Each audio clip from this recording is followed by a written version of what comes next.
Welcome to day 3 of SoftSummit, and I am very excited, as you can tell, to bring Shinie Shaw up on the stage to have a conversation about the product leader's playbook. Shinie, or operations leader, sorry. Shinie, how are you? I knew I'd mess up early, but let's get that out of the way. Welcome to SoftSummit. Thanks for having me. Thanks for having me. And good morning, good afternoon, good evening, everyone. My name is Shinie. As Michael mentioned, I'm really excited to be here today. Today, I'm going to walk through some real examples from my experience and talk about why so many product launches fail. Before I get started, let me share a little bit about myself. I spent my entire career kind of at the intersections of operations, product, and sales. I started in operations as an aerospace program manager where I supported Lockheed's F-35, Boeing's B-22, and early in my career, I learned that alignment was really critical. I then moved into product where I owned pricing and packaging, and then later I ran sales operations, creating go-to-market strategies and compensation plans.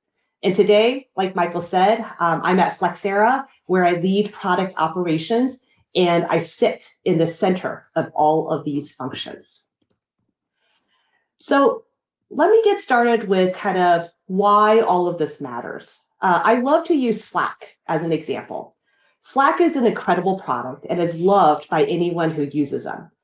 But if you look at the market trends, why was Slack underperforming not just Microsoft and their good enough teams, but it was also the market? It's because there was misalignment in the business model. It didn't align how the customers bought the product, particularly around with IT, security, and procurement.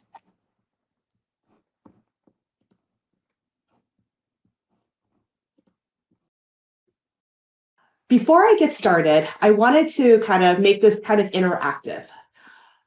And I wanted to ask, where do you see the biggest breakdown? So there should be a poll that's running. There's kind of 5 things that I see. One is around there's no clear ownership. The next one is there's a mismatch in product and go-to-market alignment. The next one is, the packaging actually reflects your initial structure versus what the customer and the fourth one is misalignment in sales compensation. And the last one's my favorite. You just set it and you forget it. And then you deal with it later, 2 years from now. So Shinie, while we're waiting for people to fill out their poll responses, let's sort of go back to your Slack example, because I think it really underscores end user love does not always guarantee enterprise success if your go-to-market and business model don't match the way enterprises actually buy. So what are some of the most common mismatches that you see between the adoption motion and enterprise procurement reality? Yeah, so one is kind of product-led adoption, but people about security readiness. So what do I mean by that is, will the product actually pass a customer's IT assessment? The second one that kind of comes to mind is it's priced too high, and it's priced high enough that you now need a purchase order. If you want a quick win, lower that barrier of entry, because every time you increase the pricing, you actually need a PO. That increases the level of scrutiny. And then if you are priced, for a PO, understand the PO breakdowns. Every time you add, increases the level of approval. So keep in mind when you're, pricing. And then the third one, this one's my favorite, is when your product actually puts the buyer job at risk and makes them redundant. Okay, don't go to the buyer and say, hey, purchase my thing, and oh, by the way, you're not going to have a job anymore. Position it as to how the product will help them be more effective in their jobs. And then the fourth one that comes to mind is who in C-suite actually cares about this and, more importantly, is willing for it. And if the answer is more than one, then that means you have a clear line of who the budget owner is. The reason why this is so important is because if your solution spans more than 2 or more functions, you've just made your sales cycle that much longer and that much harder. Now you're not only trying to figure out who's going to pay for your product, but now you're trying to convince multiple stakeholders that 1, your product is worth it, and 2, you need to get them aligned. And this is where deals often tend to slow down or stall. That's a great question, Michael. Thanks. Shinie, we're getting a little bit of feedback that you're breaking out every now and again. I'm not sure if you want to switch microphones, and we'll see how that works. But while you're doing that, Jacob, if you wouldn't mind sharing the poll results, we'll buy ourselves a little bit of time.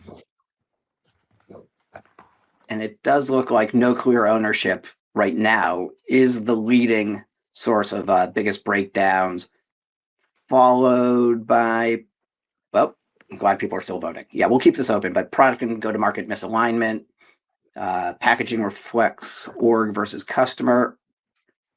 Couple of votes for set it and forget it pricing, which is definitely concerning. And I assume Shinie heard none of what I had to say just now, but we're just looking at the poll results, Shinie. And no clear ownership does seem to be taking the lead right now. But we can come back to the poll question a little bit later. So Jacob, maybe go back to the slides. Thank you. And we'll just jump forward. Whoop, sorry, I took control for a second. I keep my hands off the keyboard now. Okay, but I think we'll go to slide 5 and pick up where we left off. Are you able to hear me now? Yep, that's perfect. Fantastic. Okay, great. All right. When all fails, you got to go old school, right? With the wires. Yep. All right. Well, so let me go ahead and get started and walk through a case study.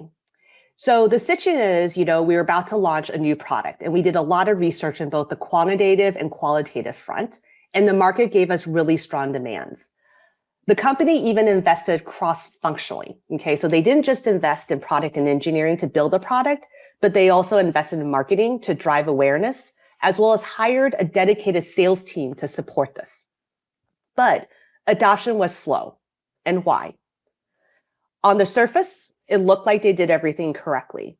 Quick onboarding is often a reason why customers are slow to adopt product, and product addressed that.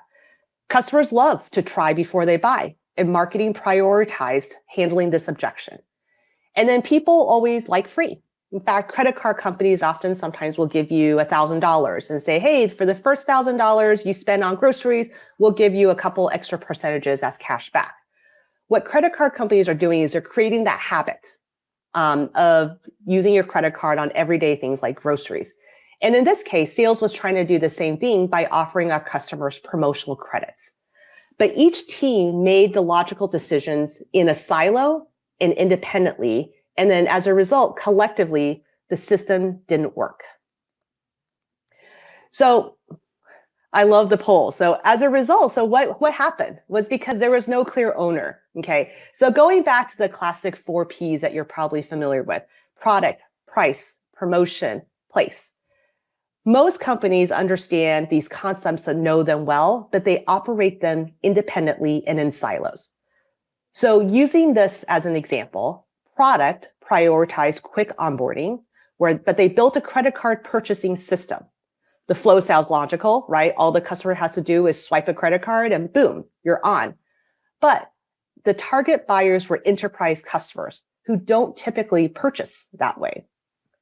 The second one was marketing promoted adoption trials, but the trial didn't convert to actually production. And then there is no way to actually shut the trial down. So this actually increased our back-end costs significantly and very quickly. And the last one was sales. Sales was trying to drive adoption by giving promotional credits away. However, there was no follow-up or monitoring of these credits. One, customers often forgot that they even had credits to use. And the customers who started to use the credits and onboarded never knew their usage. They didn't know where they were with their credits, and they quickly exceeded it. And then they would receive a surprise bill. And this created a lot of frustration and unhappy customers. And on top of that, there was no system of record that managed all the discounts that we gave the customers. To be able to react quickly, the company allowed sales to make discount decisions, but they didn't require them to document them. So as a result, each of the functions made really good decisions, but they made decisions in a silo and on their own. They weren't optimizing for the full customer journey. And the result, there was a 2-year delay in driving traction and adoption. There was millions of lost revenue, and not to mention the millions of overage costs. And there was a poor customer experience. So overall, what do we learn and take away from this was alignment is critical. And you need to design alignment into the system, and you need to optimize for the business, not optimize for each individual function. So, Shinie, no surprise, besides alignment, we were talking about trials that don't get shut off and credits not being tracked. Obviously, I've got my own bias, but it did make me think about entitlement management, visibility into usage, and especially quote-to-cash handoffs. What does end-to-end mapping look like, and what does it need to include so these issues don't keep happening? Yeah, so I think of this end-to-end mapping as kind of like a 3-layer cake. Okay, the first layer is the people interaction, like marketing to BDR to sales, all the way to customer success to renewals. The next layer is the product interaction, from like try to buy to onboard. And then the one that people often forget is adoption and value realization. And then the third one is often the forgotten one, which is the one that you just mentioned, right? That end-to-end kind of quote to cash to billing to customer usage. That operational layer, what I call it, is often forgotten. And it's really important because how does that information get back to the customer? And then the other one that people often forget is the cost, right? So I mentioned that we incurred a lot of costs and overage. Is once the customer is off, are we turning that off? And so we're not incurring costs. So when I say end-to-end mapping, I mean end-to-end mapping, not just within each layer of that cake that I mentioned, but within the entire, all 3 layers. Great point. Thank you. All right. So the role of pricing is not just to understand customers' willingness to pay, but it's actually a really strategic lever. It's up to you to drive that from strategy into aligned execution. So let's kind of go through the 5 steps. One is having a clear owner and outcomes. So first is, what outcomes are you trying to drive? And no more than 3. I often see companies like to come up with like a list of 16 to be quote unquote comprehensive. No more than 3, because if you have more than 3, then you find that you're optimizing for the metric and you actually lose what you're actually trying to drive, which is whatever business result you want. The other thing is, I mentioned collaboration is key, but it doesn't replace accountability. And that's why it's really important to what I call one throat to choke, to have one owner per outcome and have them drive the collaboration that is needed. The second one is designing pricing and packaging around the customer problems and not your org structure. Okay. So think about that customer journey that I just mentioned, that 3-layer cake. You want to think about it end to end, not just within each of the layers, which often when we map out customer journey, we only map out the first 2 and we forget about the third one, which that one ties it all together. But you have to ensure that all 3 layers of that cake is in lockstep. The third one is alignment to the go-to-market motion.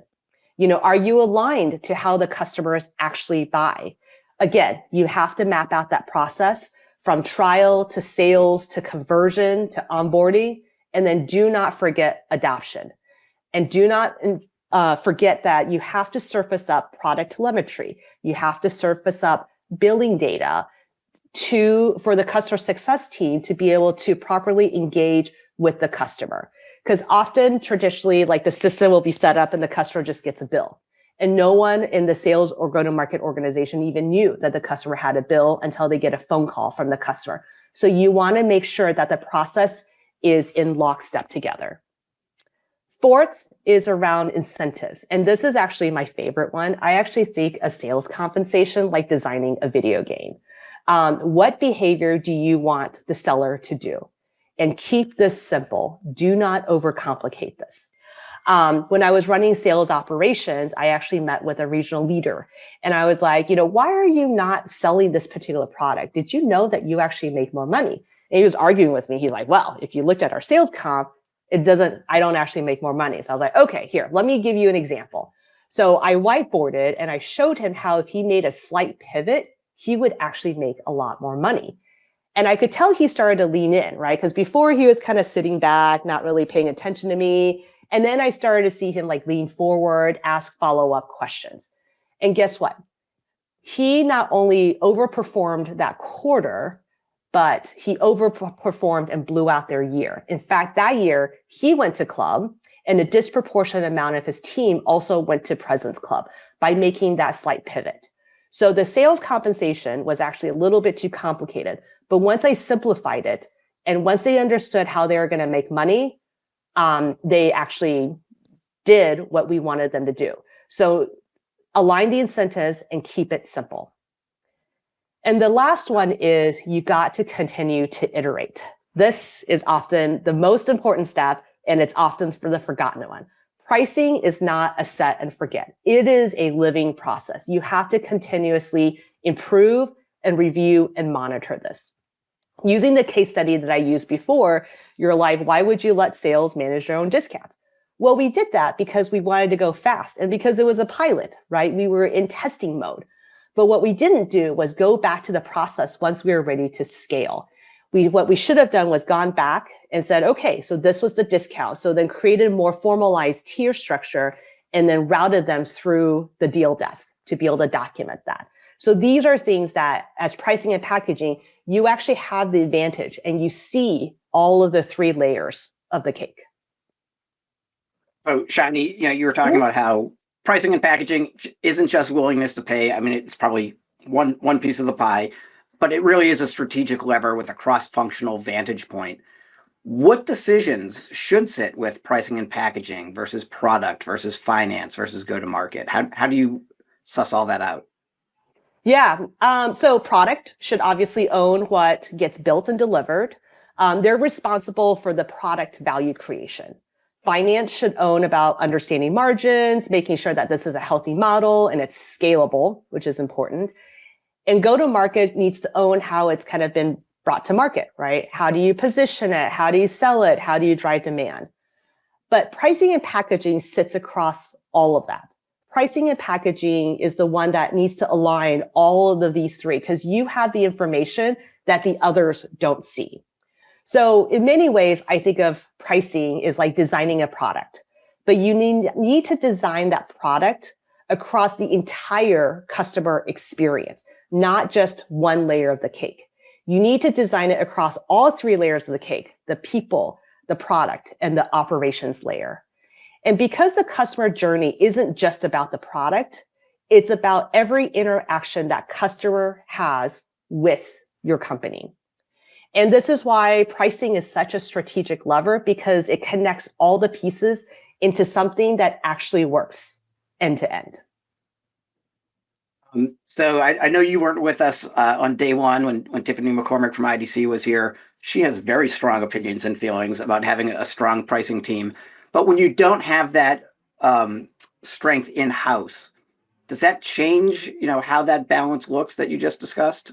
And what can you do to grow your own pricing and packaging expertise? I think this is just something that you just have to not give up, right? Because alignment is hard. And this is why often organizations kind of like to sit in silos. But alignment isn't because people don't care, right? In the example that I shared, every function made really good decisions internally. It's just having the pricing and packaging lens, you're kind of in a unique position where you see how all the functions are aligned or more importantly, not aligned to it.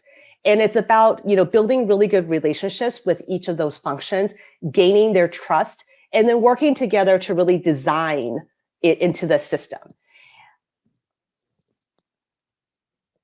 So, you also mentioned, the importance of aligning pricing changes with enablement and comp cycles, often once or twice a year. How do you balance market responsiveness with the need for predictability internally and for customers? Yeah, so this is something that you really have to understand kind of how your company works. So let's start with sales comp. So sometimes, they're quarterly. Sometimes they're, twice a year. And then most enterprise companies, they like to keep their comp plans on an annual cycle. Okay. So one is just to kind of understand how your sellers are being paid.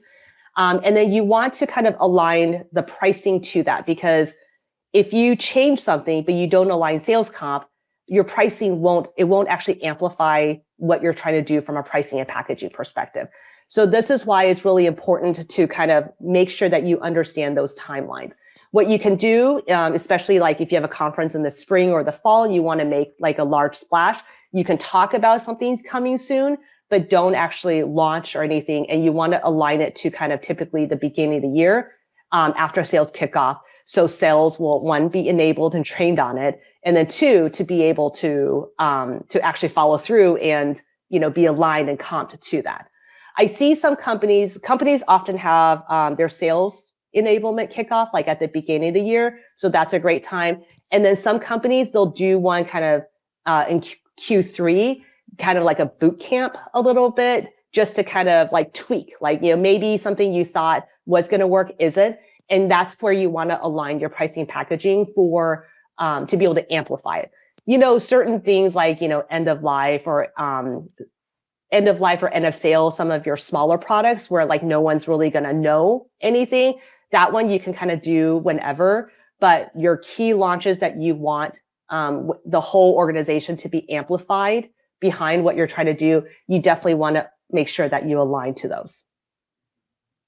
So you've done a great job exposing the complexity of all this and the real importance of alignment.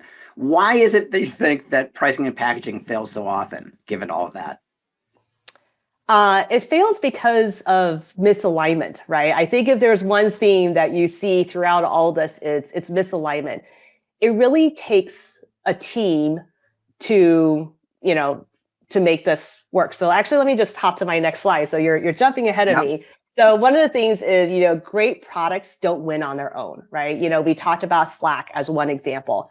It's around aligned organizations. The entire organization has to be working together. If you're not working together, you're almost kind of countering each other in that. But when you are working together, that's when you get that amplification and that growth that you want. And then if there's one thing that you take away here is you have to, in order to have a successful launch, I think I'm repeating myself here, alignment needs to be across the entire business, not within each siloed function. So thank you, Shinie. As I just said, a lot of moving parts, lots of complexity here. We mentioned this yesterday. I love a crawl, walk, run approach to doing things because, for example, if you watch the London Marathon and your mind was blown about how somebody could break 2 hours in the marathon. There was two of them. Well, yeah, that's a conversation for another time. But there's a reason why there's a Couch to 5K plan. So, if there's one action that you wanted folks in the audience to take next week to improve alignment, because it's obviously, a North Star goal to get to, but what do they do? How do you get started with that? Yeah, so alignment is hard, right? And this is why people like silos, right? It's a lot easier to work yourself and work hard and drive the result within your little sphere of control, but it's really hard to drive alignment across the organization. And alignment isn't missing because people don't care. People really do care and people really do want to do a good job. So my ask to you is don't assume. Okay. I had a boss in aerospace actually. It's like, Shinie, when you assume, it makes an ass of you and me. And so what I mean by that is question status quo, right? And ask questions. Too often I see when I ask questions like, oh, well, that's not, my responsibility. Someone else takes care of that. And I was like, well, did you know that isn't happening? They're like, oh, I can't believe that, right? So it's like, don't assume that something is being taken care of either upstream or downstream of you. Ask questions, and then bring people together and say, hey, I see this, like, what can we do to change this? Fantastic. And so thank you for being here today, Shinie, but even more thanks for making the dad joke so I didn't have to. I always appreciate that, taking the pressure off. if anyone in the audience has questions for Shinie, feel free to put them in the chat. If she has time after she steps off stage, she can answer a couple, and then we can always follow up with you offline as needed. But Shinie, thank you so much. Really helped make day 3 very exciting and off to a great start. Yeah, thanks for having me.